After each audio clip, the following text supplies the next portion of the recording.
dragii mei, bine ați venit la Taroterapia. Astăzi vom face o citire pentru cei dintre voi care sunt interesați de o anumită persoană sau pentru cei dintre voi care sunt într-o anumită conexiune. Vom explora împreună cum te vede această persoană și care sunt intențiile sale în legătură cu tine.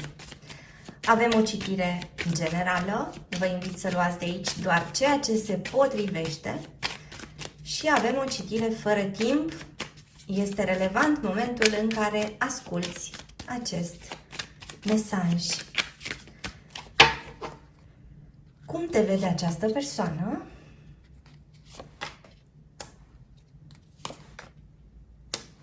Și ce intenții are această persoană cu tine? Și avem aici niște arcane interesante. Această persoană te vede prin prisma forței tale, prin prisma puterii tale. Această persoană te vede ca fiind puternic sau puternică. Te vede ca pe cineva care reușește să rezolve repede și bine orice fel de problemă care ți-ar apărea în cale. Te vede de asemenea ca pe o persoană foarte atractivă, este o persoană care te admiră și de asemenea observă că tu ai suficientă stăpânire de sine pentru a nu te lăsa purtată de impulsul momentului. Este de asemenea foarte interesant că această persoană reușește să vadă în tine și zona de umbră, așadar îți vede și ceea ce tu nu accepti în legătură cu tine. O zonă de fragilitate, de exemplu, o zonă de suferință, o zonă în care te simți din când în când furioasă, dezamăgită sau dată la o parte. Este o persoană care are un ochi destul de atent și destul de pătrunzător în interiorul tău și iată și această arcană a stelei care vorbește despre o lumină specială cu care această persoană te înconjoară. Îți vede această persoană sinceritatea, îți vede puritatea, îți vede deschiderea, îți vede generozitatea. De asemenea, din nou, ideea de atracție fizică, pentru că această persoană te vede ca fiind o persoană cu un corp foarte armonios, cu un păr foarte frumos sau cu o statură elegantă. Așadar, vorbim despre cineva care te vede prin prisma energiei a 3 arcane majore.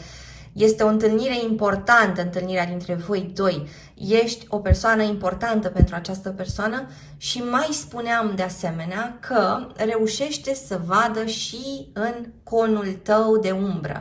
Așadar, ce mai vede această persoană este că tu ai trecut prin diverse dezamăgiri și prin diverse suferințe și că ți-ai construit această armură foarte puternică și toată personalitatea ta s-a conturat într-un anumit fel și ca răspuns la niște evenimente adverse din trecutul tău, ca răspuns la niște situații nefericite, da?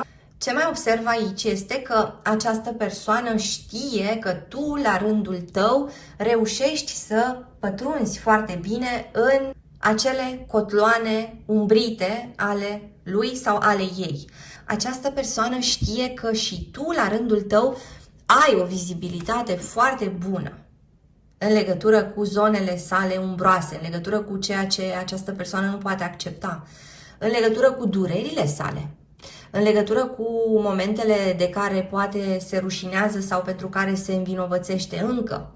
Așadar, ceea ce observ aici este că avem o relație în care cei doi parteneri reușesc să observe foarte bine în celălalt, reușesc să se conecteze foarte bine la realitatea interioară a celuilalt, reușesc să se admire și în același timp să constate cu realism și care sunt acele zone dureroase din fiecare dintre voi.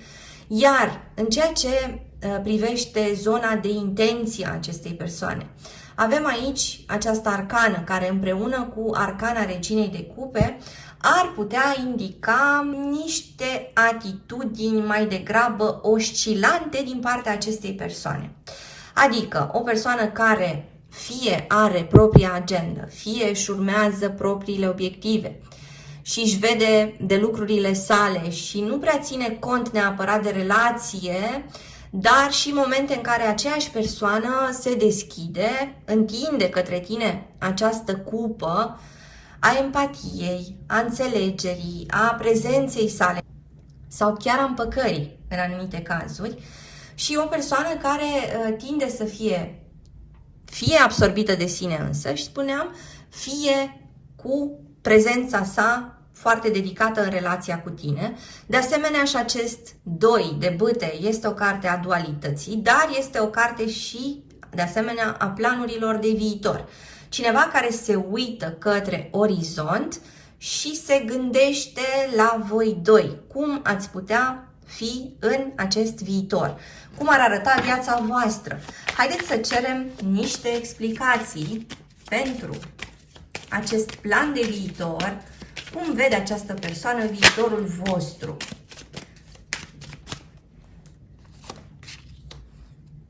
Și iată, avem energia monedelor, dar de asemenea și energia focului. Vorbim aici despre următoarele semne zodiacale: Leu, Vărsător, Capricorn, Balanță sau Gemeni, sau avem persoane din semne de foc care pot interacționa cu persoane din semne de pământ. Cum vede această persoană povestea voastră pe baze stabile? Vede povestea voastră ca având o desfășurare în continuare și își închipuie că veți putea lucra la ceva împreună. A lucra la ceva împreună presupune a lucra la relația voastră ca la un soi de proiect sau a dezvolta împreună o afacere, a avea niște investiții comune, a vorbi despre ceva anume ce implică timpul, efortul sau banii amândurora. Așadar, această persoană își închipuie un soi de parteneriat cu tine. Foarte interesant că această carte poate indica de asemenea o discuție despre angajament, un eveniment care se apropie, o discuție despre o logodnă, despre mutat împreună, despre căsătorie sau despre copii sau despre ceea ce putem dezvolta împreună. Așadar, intenții de materializare, intenții de concretizare și intenția ca într-o bună zi să-ți poată dărui mai mult decât o face astăzi, să te bucure mai mult decât o face astăzi. Și mă întreb, care este situația acestei persoane și de ce încă nu s-a implicat până la capăt în relația cu tine? Oare ce se întâmplă în viața acestei persoane? Vom clarifica acum. Persoană care vede un viitor cu tine, dar care în prezent pare să fie ezitantă sau ambivalentă. De ce avem această situație? Și avem asul de cupe care indică sentimentele acestei persoane pentru tine. Sentimente puternice, o revărsare afectivă, cineva care nu poate să-și țină dragostea doar în interior, cineva care comunică despre dragostea sa. Iată, apar aici din nou Gemenii și de asemenea apare și Fecioara. Așadar, cineva care în perioada următoare s-ar putea să-ți vorbească mai mult despre ceea ce simte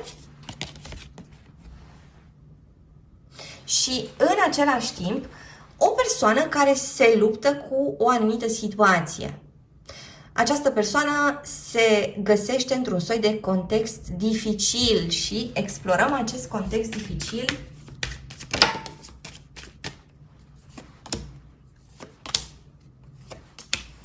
Și avem aici indiciul unei terțe părți. Așadar, aici, în anumite cazuri, s-ar putea să vorbim despre o persoană care este într-o altă relație cu altcineva în timp ce trăiește și povestea cu tine. Sau, atenție, putem vorbi despre o persoană care are niște influențe puternice din partea familiei sale, din partea colegilor săi sau din partea prietenilor săi. Este o persoană care deocamdată permite anumitor persoane să intervină între voi sau o persoană care se lasă influențată de ceea ce spun ceilalți. O persoană care încă nu are încredere suficientă în sine pentru a putea lua decizii de unul singur sau de una singură. O persoană care ține cumva povestea voastră în ascuns, da? Pe întuneric, departe de ochii celorlalți. Sau o persoană care nu povestește tot despre voi doi celorlalți. Așadar, simt că aici vorbim despre o persoană care trebuie să pună la punct niște lucruri. Cineva care are nevoie să facă ordine în viața sa. Cineva care trebuie să iasă din acest discurs dublu sau din acest joc dublu. Cineva care trebuie să capete ceva mai mult curaj pentru a exprima mai multe lucruri, pentru a se exprima pe sine însuși în fața lumii, pentru a se exprima pe sine însuși în fața ta, pentru a putea susține relația voastră altfel. Pentru că, iată, această relație care este plină de admirație, care este plină de sentimente care tind să se reverse. Această relație în care reușiți să vedeți foarte bine unul în celălalt. Dar atenție că în anumite cazuri aici putem vorbi și despre o relație cu elemente toxice. Și dacă vorbim despre o relație cu elemente toxice, vi se cere să fiți atenți la ceea ce se repetă și pare să fie destructiv pentru voi. Vi se spune de asemenea că este mai importantă sănătatea voastră mentală, emoțională, corporală, decât orice altă dinamică pe care o puteți trăi cu cineva. Așadar, această arcana forței vine și să vă spună că dacă ceea ce trăiți voi în anumite cazuri, doar în anumite cazuri, da? Dacă ceea ce voi trăiți aici încalcă limitele normalității, sănătății, dacă simțiți că lucrurile sunt duse la extrem și că vă fac rău, aveți această putere de a depăși această situație. Acum închid acest discurs al elementelor toxice care se aplică, spuneam, unora dintre voi și mă întorc aici la ceea ce spuneam despre povestea voastră și despre această persoană. Această persoană are de rezolvat niște lucruri. Această persoană trebuie să lucreze activ la niște aspecte. Trebuie să înceapă să dea la o parte anumite persoane din viața sa sau, spuneam, opinia acestor persoane care astăzi cântărește destul de greu. În anumite cazuri aici avem o persoană care are o relație complicată cu mama sa. Sau o persoană care încă se lasă influențată de părerea mamei sau de părerea unei femei importante din viața sa. De asemenea, haideți să vedem mai departe ce ar putea să apară între voi.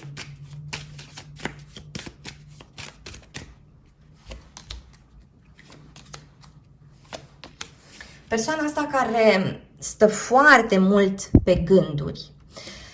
Este o perioadă de reflexie. Este o perioadă de așezat lucrurile în capul său. Este o perioadă în care lucrurile sunt evaluate și sunt privite cu atenție, din apropiere.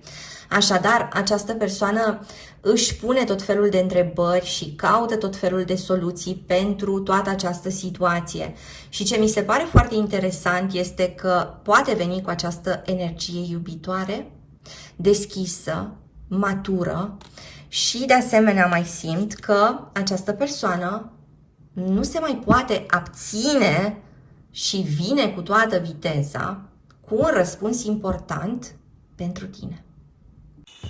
Îți mulțumesc că ai fost cu mine astăzi, te aștept și data viitoare pentru citiri personalizate, meditații audio, cărți audio, cursuri de tarot. Te aștept pe site-ul www.taroterapia.ro. Abonează-te, dă un like și lasă un comentariu dacă ți-a plăcut acest video, iar până data viitoare să ai grijă de tine.